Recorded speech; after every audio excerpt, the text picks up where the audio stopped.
excited to do this. So Awesome. Yeah, I'll just say something for the listeners and we'll go from there. All right, welcome everybody to our interview with Tribe Games. We are the Idiot Savants. I am Ryan Wolf. I have Colin Gifford and Troy Osborne. All right, and we have the sole representative of Tribe Games. Is that correct? Yes, that is correct. Go ahead. Yeah. Hi, my name's Charles McGregor. I am the sole developer at Tribe Games, and I made the game Hyperdot. All right, so why don't you start off and tell the listeners a little bit about what the game is and stuff like that. Sure, yeah. So Hyperdot is an action arcade game where you dodge everything. So you play as a dot, and you want to avoid all the different shapes that enter the arena. There's tons of different things called modifiers, which change the way the game's played. So you can have players be twice as fast, twice as slow, change the arena itself. So it's like if there's an ice arena where you can't stop moving, or a dark arena. And then on top of all of that, there's also a level editor, so you can make your own levels. When we first fired up this game, one of the first things I thought of was aesthetically, it looks like it has a lot of solid colors with gradients and stuff like that. And it looks a little bit like N+, just in terms of the colors. Was Definitely. That was an influence for you? Oh yeah, that was totally an influence. Awesome. That's awesome. A lot of the aesthetic. I was like, I was really inspired, especially by N++, where you can change the different colors and such. Super inspired by that to really have those like bold, contrasting colors and really like distinct. Oh yes, this is clearly the background. This is clearly enemy. Stuff like that. That's awesome, man. Yeah, that came through for sure because that is sweet. Yep. When we were playing, I was like, man, this looks like N+. Doesn't play anything like N+, but definitely, yeah. I was like, this is awesome. Awesome. And I think we had just a little short conversation on Twitter. You did the music too? Yes. So yeah, I did all the art, music, programming, design. All the different aspects of the game itself. I did. But I am being published by a publisher. So. Okay. Yeah. Charles is the guy. Yeah. That's awesome, man. That is a huge amount of work to put that stuff together, and I loved the music. Yeah. Yeah. Oh, thank you so dude, much. seriously, it's awesome. Sweet.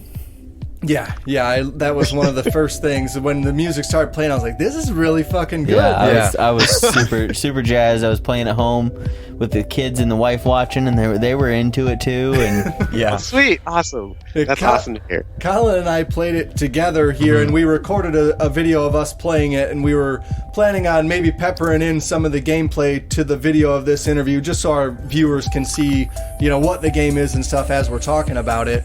And I think even when we were doing that recording, I was like, "This fucking music, though. Yeah. I need this on Spotify. This is so intense good." for sure. Yeah. Awesome. That's so awesome. Yeah, I've actually, for the longest time, there was actually only one song in the game.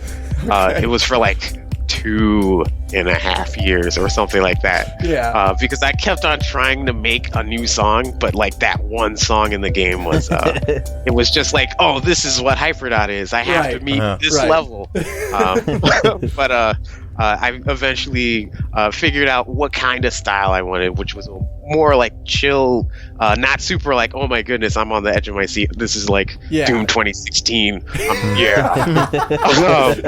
But something where it was to get you motivated and moving, but not to like freak you out. Right. Yeah. And there is plenty of freaking out in the gameplay. Yeah. Oh my god, it does not need also freak out music. Yes.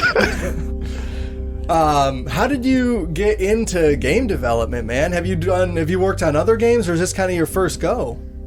So this is like my first like really big solo project that I did. Okay. I've worked on a couple of smaller projects before that I've released on the App Store and the Google Play Store and the Windows Phone. Thank you. This is that you're talking to the audience of the Windows Phone right here. Ryan and I are Windows Phones freaks. Yeah, for sure. Both of our Android phones look like Windows phones. Yeah.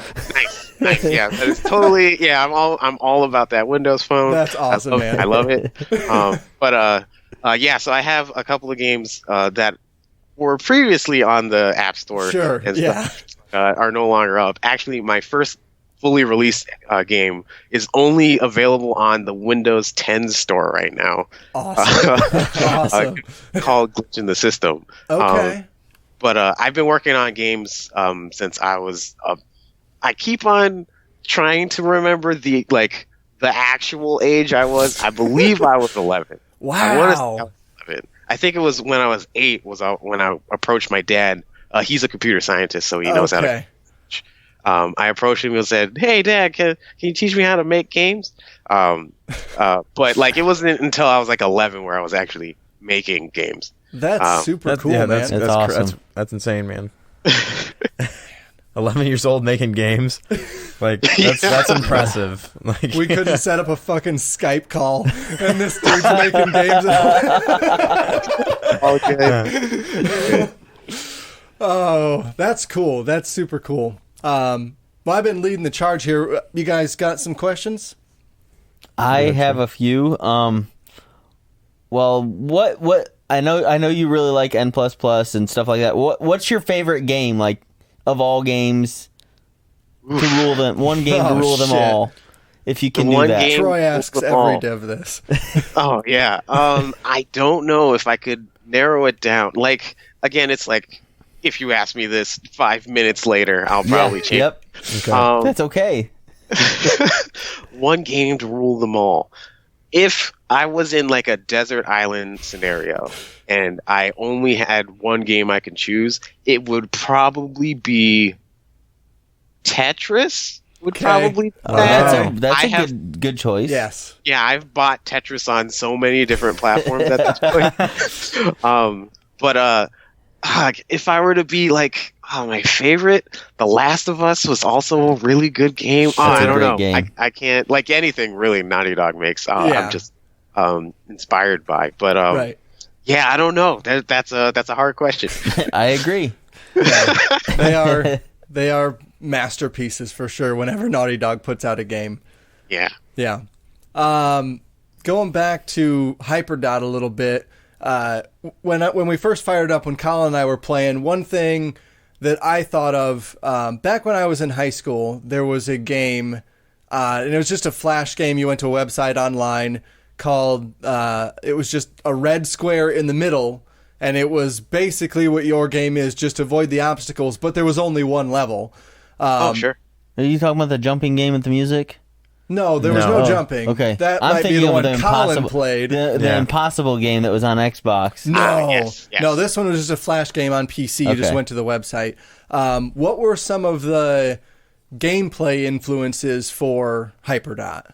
Sure. So one that is like commonly found, and I totally took inspiration from was Super Hexagon.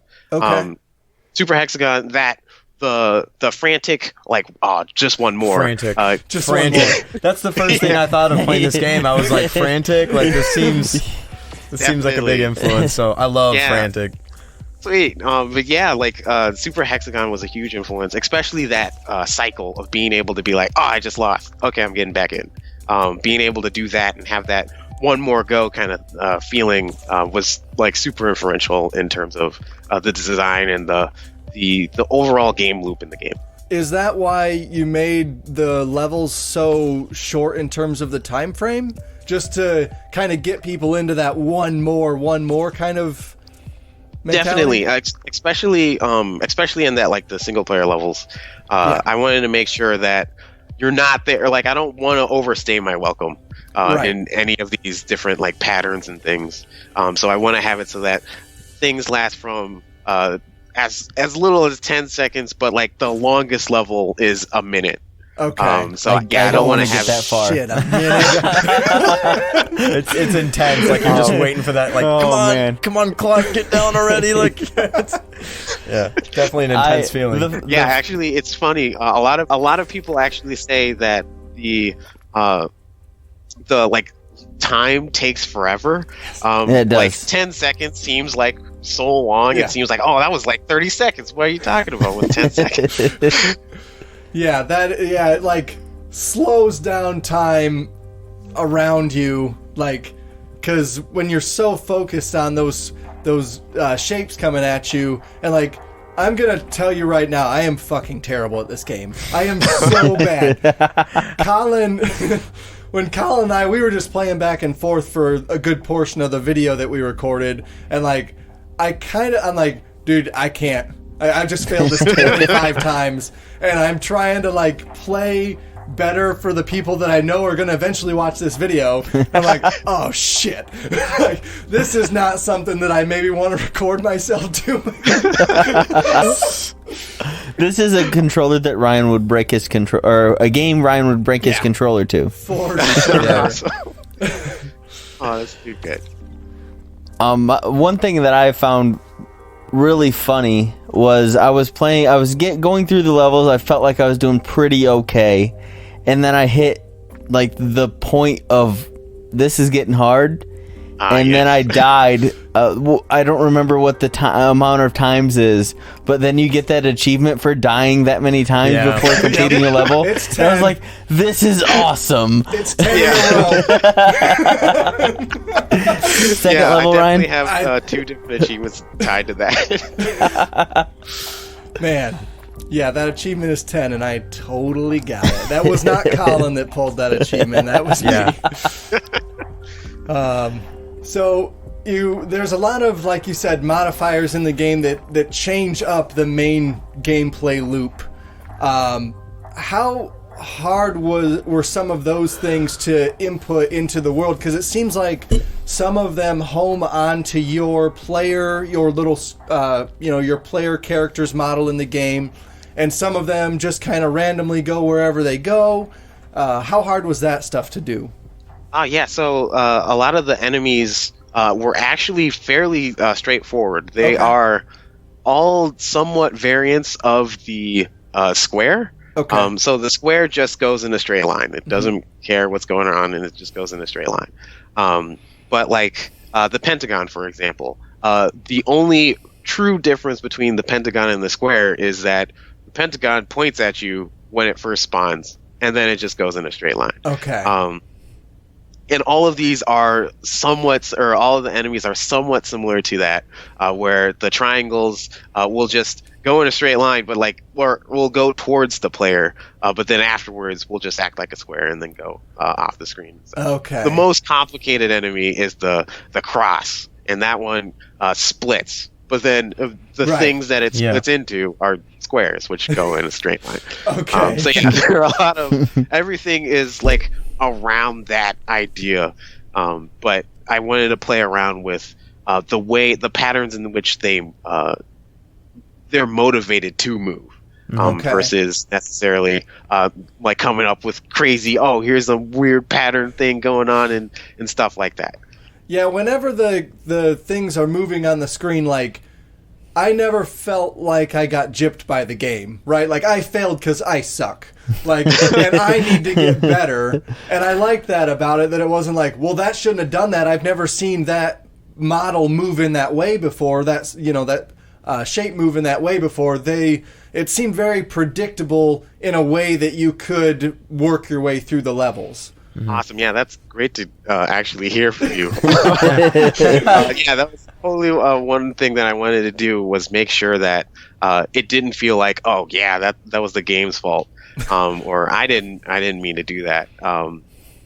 So I wanted to make sure that even given the limited amount of enemies, because there's only 5 enemies in the game, right? But like, I wanted to make sure that I explored a wide variety of what the different enemies can be, and then like figure out, what happens if I put 2 different types of enemies together and stuff like that. To go off the enemies, moving on to kind of the modifiers, how did some of those ideas for the modifiers, like what could be done to help the player character defeat, because you don't have any weapons or anything, you can't shoot, you just avoid things. So how did the modifiers come about for you? Well, there's like a wide variety of like inspirations that I've gotten with my modifiers.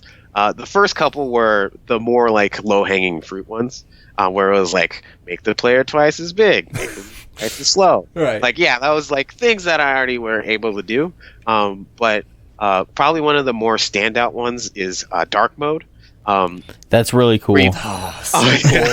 Dark mode. real. It's tough though. Like, Yeah. it sounds Yeah. like I zipped into that thing and didn't even see it. So yeah, with dark mode, I was actually inspired by a plugin that I use in near like a lot of different projects that I've used, called Super Fast Off Shadows. I'm a Unity developer. Okay.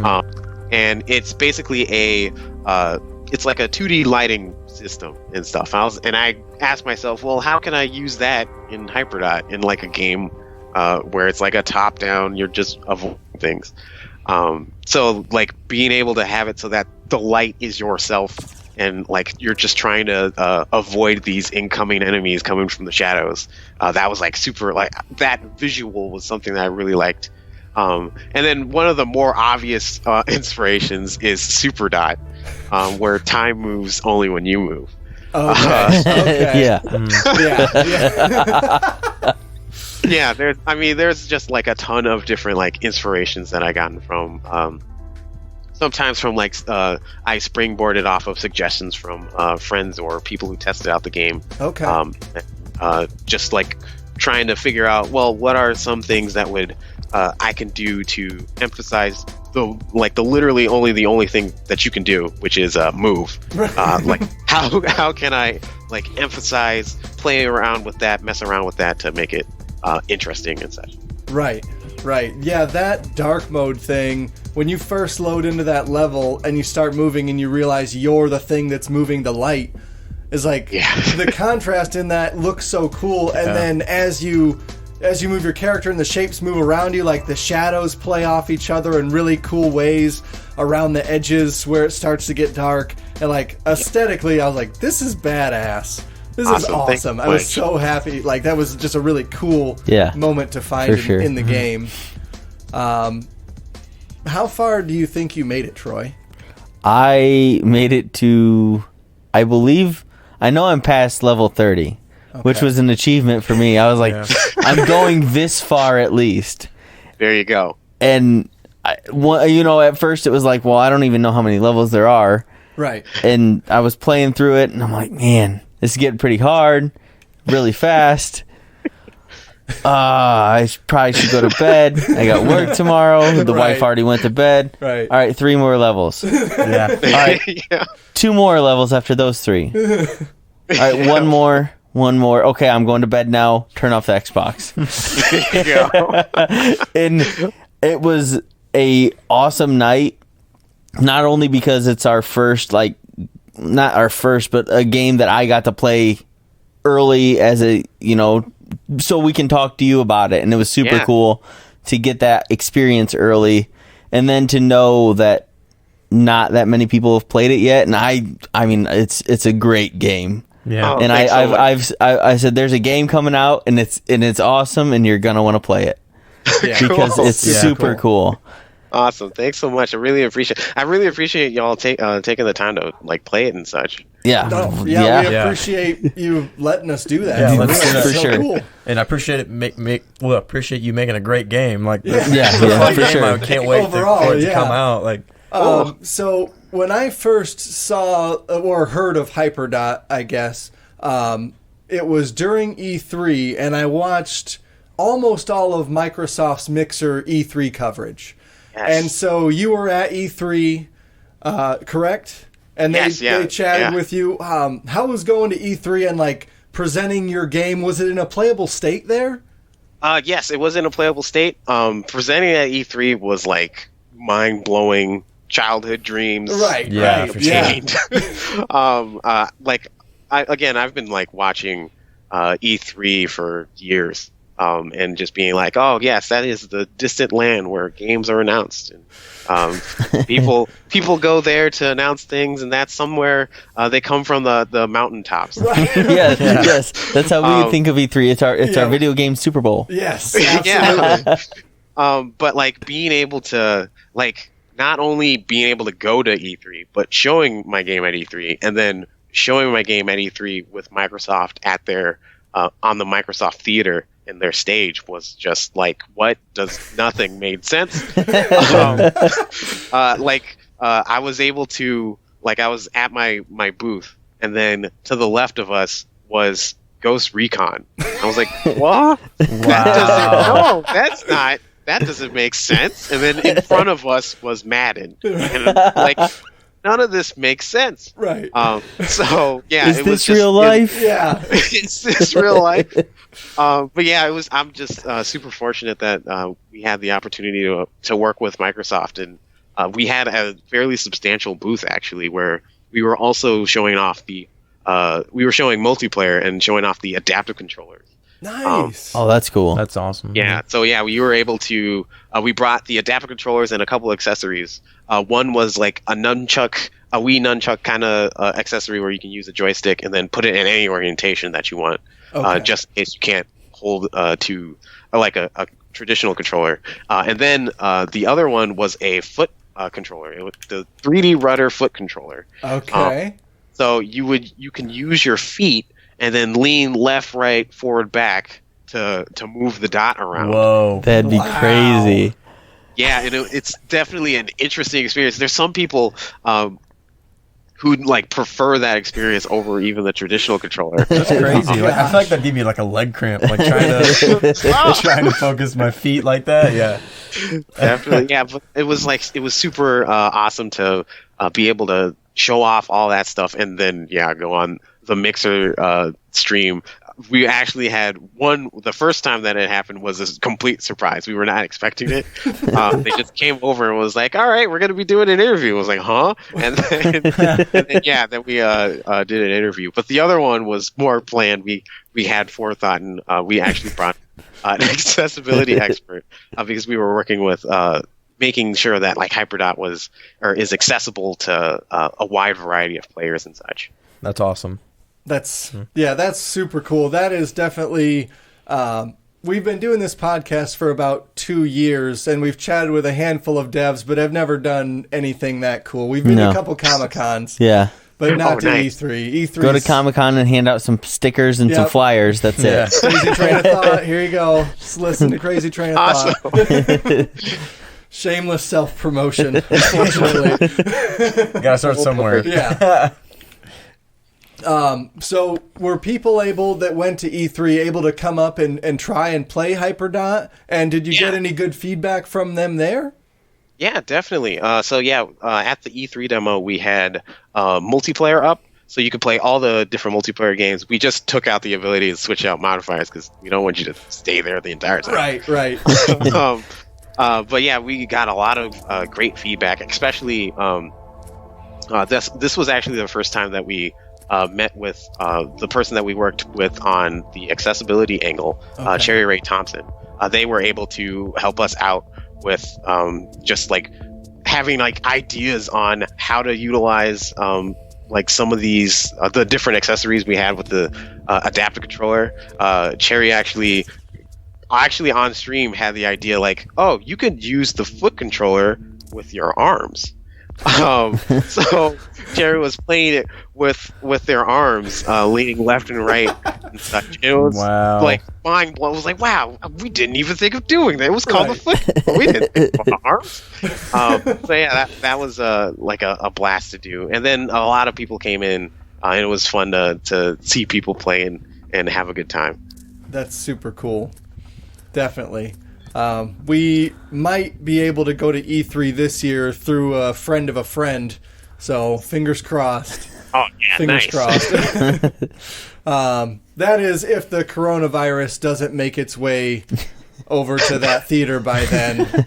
If it does, then I guess we'll just hang out here. I'm okay watching it from here at that point. Yeah. It's pretty comfy on these couches.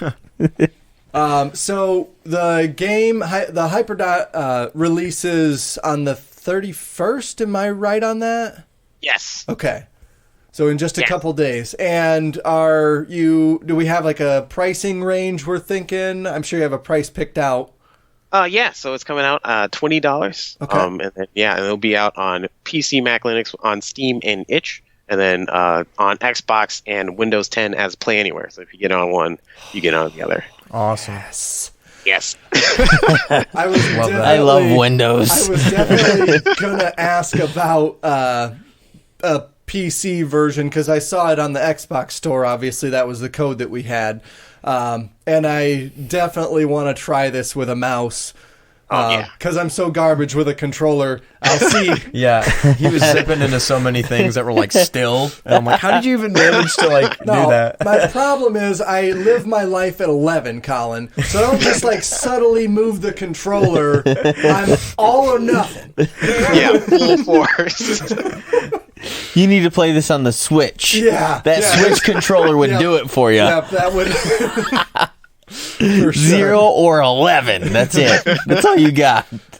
Oh, man. Yeah, I cannot wait to play more of this game and to play it on PC for sure. I am very, very excited for that. Do you guys got any more questions here? One thing I wanted to say that I was excited about because my wife was excited about a game again, and she doesn't get excited for very many games. One, she wanted to play it. Like she snatched the controller out of my hand. Which was kind of cool. And then the other was I realized that I can play this with one hand. And she's like, well, you can rub my back with the other hand. And she was even more excited at that point. So it's a win-win. Like I get to play video games and she gets her back rubbed and we're all happy. That's awesome. That was actually something that a lot of people commented. I've shown the game off at a couple of local breweries for small events and stuff. And then people were like, "Oh, I don't have to put down my beer in order to play this game." Same concept. That's awesome. That's awesome. That's cool. With the level editor, how did that come about? Was that something that you knew you wanted to have in from the beginning? No. Okay. Okay. It was a product of me being over ambitious. So I originally said I'm gonna have over 100 levels. When I first made it, or early stages. Let's say a week, 2 weeks in. Okay. I'm gonna have over 100 levels, and I'm gonna be done by the end of summer. And then 3.25 years later. But I realized after making attempting to make the first level that it was I needed some type of level editor, and it was going to take so long where I make a small adjustment, click the play button, wait for it to load, go and navigate to the place where I can actually play it, then test it, and then be like, oh shoot, I forgot to move a thing, and then stop, wait for it to stop, and then go in and then try and remember what is the line or the one enemy that was supposed to move at this point, and then go do it again and over and over and over. Okay. So you had to do it with every level? And that one was, or that was where I would have had to do that. Okay. But one of my friends, Lane Davis, I work with him on other projects and stuff. He was like, you're gonna have to make a level editor. I was like, no, I don't have to do that. But yeah, after that experience, I was like, I kind of have to do that. So it was a tool for you to help build the game? Yes. That's awesome. Yeah, it was totally a tool to help me build it. And then I really did want to make it so that all of the levels that I made are made using that tool so that you can also make the same kind of levels and such, so that the single player campaign is like a springboard for what if you did these things and did all these kind of things and stuff like that. But yeah, it was a huge boon in order to be able to actually play. Just press the start button when I'm like, okay, I'm done. I want to test this, right? And I hit right click and oh, never mind. Hold on, I can change something, and then it's immediately right back there. It's definitely I've learned that working or having that level editor inspired me to make different kinds of levels because it was just easier to do some things. Right. Every time that it slowly improved on the level editor and things like that. That's super cool. Yeah. Some of my favorite N+ and N++ levels, and even Trials, when that had a level editor, was some of the coolest maps were user-made maps. Definitely, yeah. So what's the plan for user-created content through the level editor? So right now, unfortunately, all of it is local. Okay. I am trying to look into like solutions to have it so that it's online, but unfortunately, I am only one person. Yeah. Right. So I'm trying to figure out like ways of being able to support that and whatnot. But yeah, just locally for now. Okay. I had a couple more questions that I just forgot. Okay. I do that a lot. How many levels are there in the campaine? There are over 100 levels. Oh, what? You're not even going to tell me? I did make the goal. You're not even going to tell me. And then 2, have you beat every level? Yes, I have beaten every level. That means it's possible. It is possible. It is possible. I have a goal, and I will go. complete that goal. Yes, it's possible. It is possible. The quickest that I have, not to make it seem like your accomplishments mean nothing. No. Don't shit on me. It's okay. Yeah, it's all right. I'm used to I've this. beaten all of the levels is an hour and a half. Wow. Holy shit.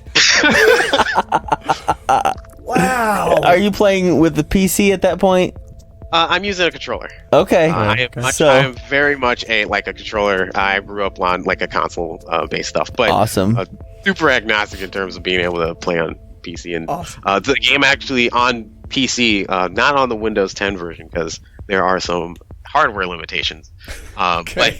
But you're able to use like a wide variety of different inputs. So you can use like a traditional controller, a mouse, keyboard, touch, that works. Tilt also works. Oh, cool. Stylus, if you have your your Surface stylus and stuff.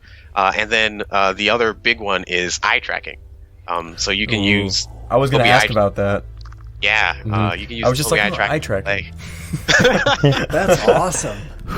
So you can just look in a spot where there's nothing. So you have to use your peripheral to see the enemies coming in, and then you have to look where you want it to go. Oh man! Wow! God. That would give me a headache. You'd be so focused too, because you can't look anywhere else. You just have to stare. Yeah, if you blink, it just explodes. Yeah, it's totally a different feeling where it's like you're doing essentially the opposite of what you normally do. Where if you look at an enemy, you're like, oh, okay, don't touch that, and then you move over. But like, yeah, when in eye tracking, you're like, oh, what's that? And then, yeah, it's too late. Oh, man. That's awesome, though. That's super cool. In the multiplayer mode, it was primarily me and Colin, but it looked like it was 4-player. Yes. Is that local co-op, or will there be some sort of? I would imagine like an online component would probably have to be tied together with the level sharing thing. But is that local co-op only? So it's local, but you're able to like change up all the modifiers and such. Yeah. And then there's one of fan favorite modes is just random, where it changes the mode every time that you click restart. Yeah, that was. Oh, every time you click restart, it changes. Yes, that'd be every time nice. you click Shit. restart. That'd be fun for sure. Oh man, I didn't know. I just think we figured need to it play put you- Hyperdot when we're done. Right. We didn't click random. I had assumed random was it would throw you into an instance and then you'd have to back out and then throw you into another instance when you clicked random again. But every time, that would be a challenge for sure. That sounds awesome. Yeah, it's super like party mode kind of atmosphere and such. Yeah. And then you can also have it so that there's like a semi-tournament style thing where you're trying to get the first of 5 wins or stuff like that. Tons of different like settings to tweak there. Yeah, we did do some of the multiplayer and tweaked a few of the modifiers and stuff like that. So yeah, we'll have to play around with that a little bit more. We did have fun, like having turning on the collision mode. So like pushing each other into the enemies was a good time. Yep, sumo fights are real fun. Yes. Yep. And then the spike version of that, I'm not sure what where you reduce in size as you go. That was a lot of fun too, for sure. Awesome. So Hyperdot's coming out very, very soon.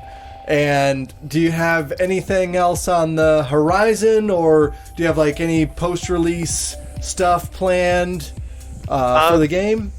Yeah, for post-release stuff, I'm planning on like supporting the game. So any bugs that you come across, let me know. Okay. Tweet at me at Tribe Games. But yeah, I'm just super excited to get the game out and things like that.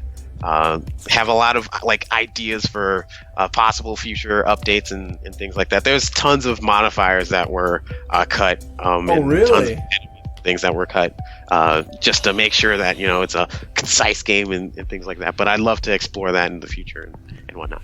Definitely. Now I want to know what those things are. I want to know how many levels there are, Ryan. I don't think he's at liberty to say, Troy.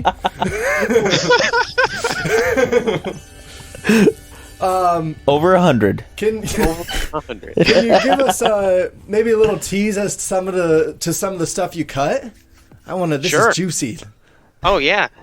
So one idea that I had that it could work, but it wasn't the best in terms of like multiplayer, was a blob mode, and that's where you started out with a bunch of you, but you were all controlling moving left, and like you were controlling everybody, and you're trying to survive with a certain amount of yourself. Okay. So there All was that kind of interesting like development in terms of like how do I have it so that you can craft levels to try and make it so that this blob stays alive right. for a long time. But that was slowly getting into feature creep, and at that point I was trying to still make the 100 plus levels in the game. Okay, and yeah, so that just in the time frame that you had, just couldn't make it. Yeah. Okay, gotcha. So what you're saying is you completed the last level yesterday. Oh my god! yes. I didn't really test it, but I just was like, Yeah. You stopped making the game to talk to us to finish it and put it out in a couple days. Yes, exactly like that. I appreciate that. Yep, no problem. Coming in hot, man. I'm telling you. Oh, that's good. For the listeners that are listening, I have no idea how games are developed and work. Yeah. I'm sure there's some sort of a process where they got to get it checked ahead of time, but I'm going to go around that. Charles can go around that because he's the man. Maybe if we do 3 or 4 more interviews, you'll figure it out. That's super cool. What were some of the modifiers that got cut? So there was the blob one. Another modifier that I messed around with. I might go back to. I've been sort of encouraged by the community to go back to. Is a Tron light cycle sort of mode where you have a trail and you're trying to enclose I would like that. other players. The first time that I attempted to do this, it was really easy to just trap a player, and then it was just over within less than a second. It was, that was really quick. But now I've gotten some ideas from like the community and such to maybe go back and flesh that out and retune some parameters and things like that. Okay, that sounds awesome. That seems like it would also like look really cool on screen. Oh yeah. Definitely, yeah. One of the things I want to do is have it glow like in Tron, and yeah, for sure. Yep. Awesome. You just gave Ryan an aneurysm. Yeah, he loves glowy colors. Glowy, like the retro art style stuff. I just recently redid our logo to fit kind of that scheme, and I'm like a lot of synthwave art based stuff. I'm super into. Awesome. All that shit. Yeah, I don't know that I have any more questions for you. You guys got anything else? I think I'm tapped out for now. Tapped out. Sure, But yeah. I might end up tweeting at you to find out those level numbers. Awesome. I'll keep you updated, buddy. Awesome. Thanks so much. Well, it's been so cool talking to you, Charles. I appreciate you taking the time to sit down and have this conversation with us about Hyperdot. And I have Friday and Saturday off from work, so I'm going to do my damnedest to have this interview out. our turnaround time track record is not very good. But we'll try and get this edited and get this out so that way it coincides with the launch of the game when people are, looking it up on YouTube and stuff like that. So, again, thank you, Charles, for talking to us. Tribe Games here. Tell the listeners one more time where they can find you on social media if they want to get in contact with you. Sure. Yeah. So you can follow me on Twitter at Tribe Games, or me personally at DarkHazeTG, or you can go to hyperdotgame.com and then you can check out all the store listings for Steam, itch, and Xbox and Windows 10. All right. Okay. All right. You have a good night, man. I appreciate it again. Awesome. Thanks, Charles. Thanks so much. You're welcome. See ya. See ya.